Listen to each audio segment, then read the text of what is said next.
Hello, Leo.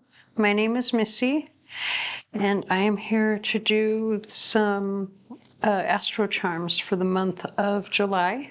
So what we're going to do is we're going to get, excuse me, we're going to get a numerology card, a tarot card, and then we'll pull some charms to see, what's going to be happening for you for the month of July. Let me go ahead and get this set to Leo ascendant. Well, actually, this can be for Leo sun, moon, or rising. I'm going to read this like I would a natal chart by the houses. All right, so let me go ahead and get started.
Interesting.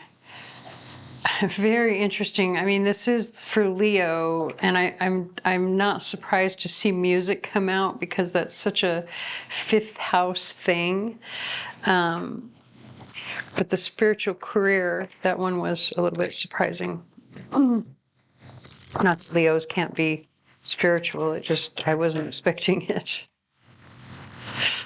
Okay, let's go ahead and do this tarot cards.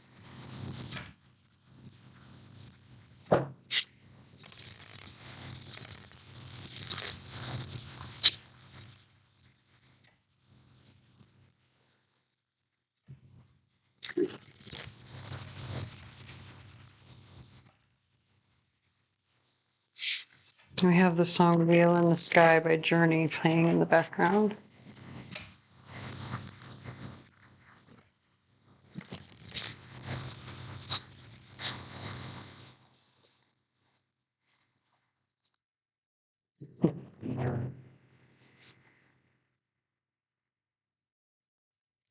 Oh, there we go. I wanted one, but I guess we're getting more than one. We've got the Three of Cups now on the bottom of the deck.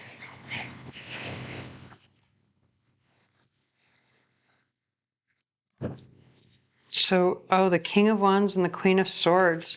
Interesting. You could be dealing with two people this month, or, one of these people could be you. King of Wands, Aries, Leo, Sag. Queen of Swords would be Gemini, Libra, Aquarius. So to give you just a little bit more insight into the meaning of these two cards, or the type of the personalities that would come across with these two people. So the King of Wands is going to be someone who's very active, someone who is very passionate, mature, because this is the king, very athletic, possibly in the military, or, someone who takes care of their body, right? Muscular, trim build. Again, like I say, someone who's very active, right? Queen of Swords is going to be someone who verbally can come across as either cold, maybe, they are harsh in the way that they speak, or maybe they are the person that is not afraid to speak up or say the hard thing that no one else wants to say. you know. But it's not that the Queen of Swords wants to be cruel, although sometimes she can be, especially if this was in the reverse. I would say absolutely this is someone who wants to hurt feelings, but because she's in the upright, that's not the case. If that's something that you were wondering about, when the Queen of Swords is in the upright, you know, her words may hurt, but they are not meant to. Like sometimes that hurt is a necessary pain in order to bring about healing. All right, so let's go ahead and get some charms.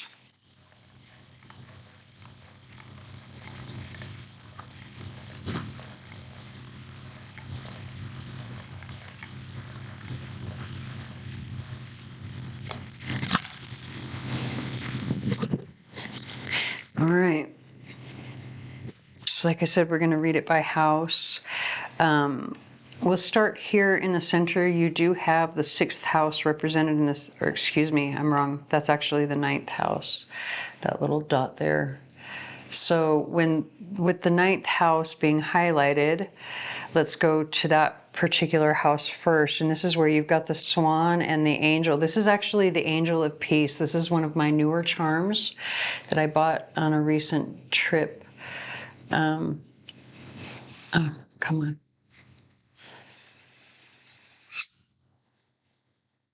Oh, of course it's not going to focus. I don't know why I'm even trying. Anyway, so this is literally, it was named the Angel of Peace.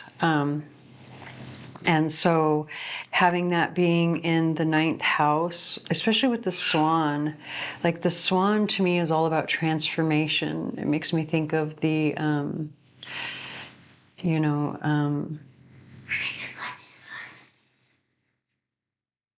the story of the ugly duckling, I think, is the story that I'm trying to think of. But there's a transformation attached to it with the swan. There's also beauty attached to it. So, but this is more like a spiritual transformation, spiritual beauty.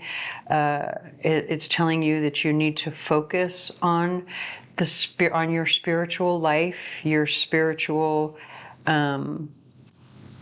belief system. Oh, look, you've got the number 9 as well in your domino. It's a 5 and a 4. So 5s are all about change. The number 4 is all about security. This could be where your belief system is changing so much. Like the foundation of your belief system is changing so much, and it's like it's really your focus this month. And we have, oh, interesting. We have At My Worst by Black Bear playing in the background. So this could be a huge thing, a huge focus for you, is that your spiritual beliefs, your spiritual life, everything is just transforming.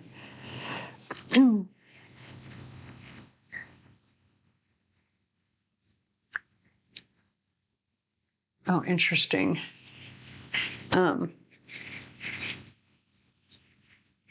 I was just listening to the words of this song, and then I look up and there's a raven just kind of strutting along. Or not a raven, sorry, a crow. I don't know why I keep getting them mixed up after I recently learned that they're crows. You can tell by their tail feathers. So anyway, to keep going. So the way that I read them is just like a natal chart.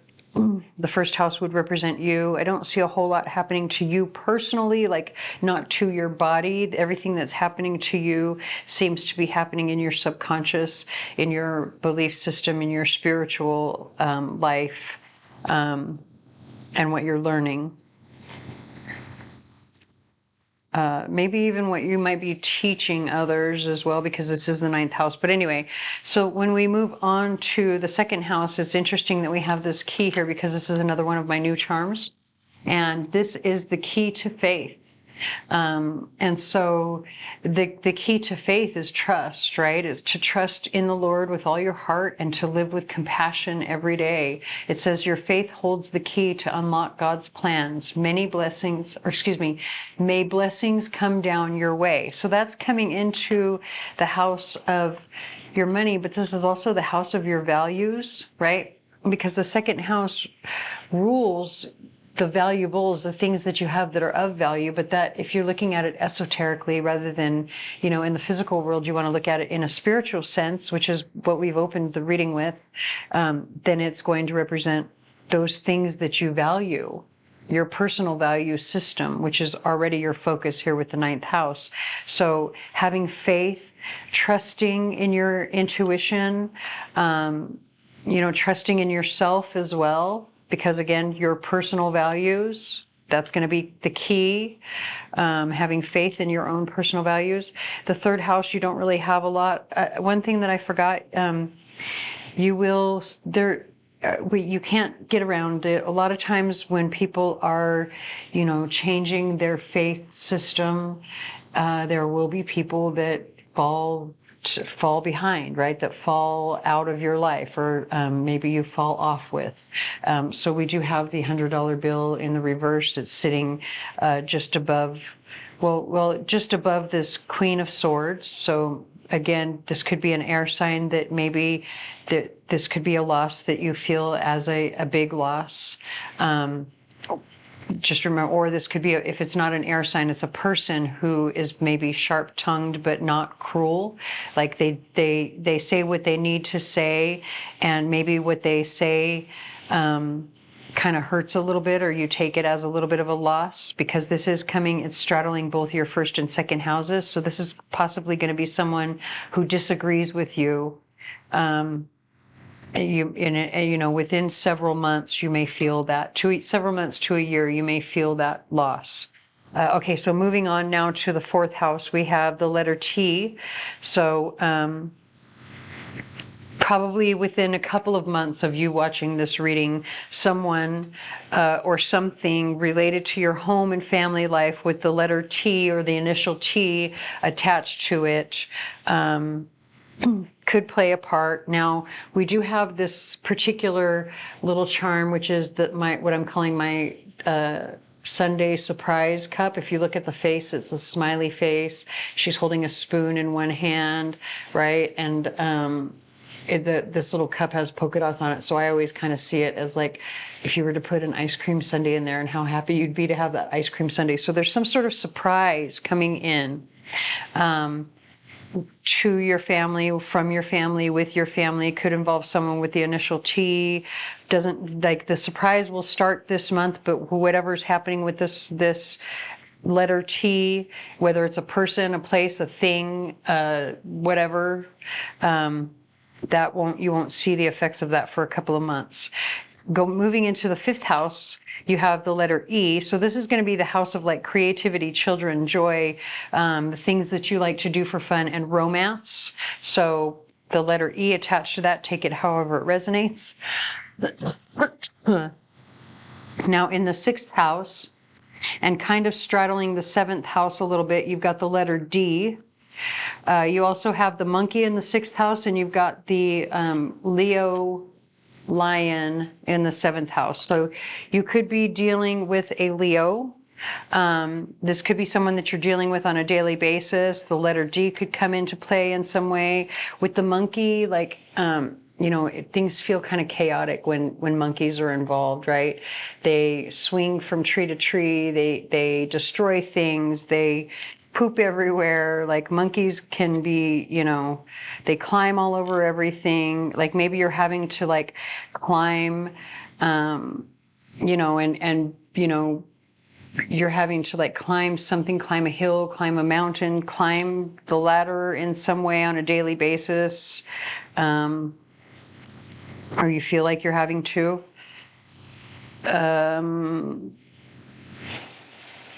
Okay, so I feel like that's it for that part. Now we're going to move up here to your 10th house, which is where you have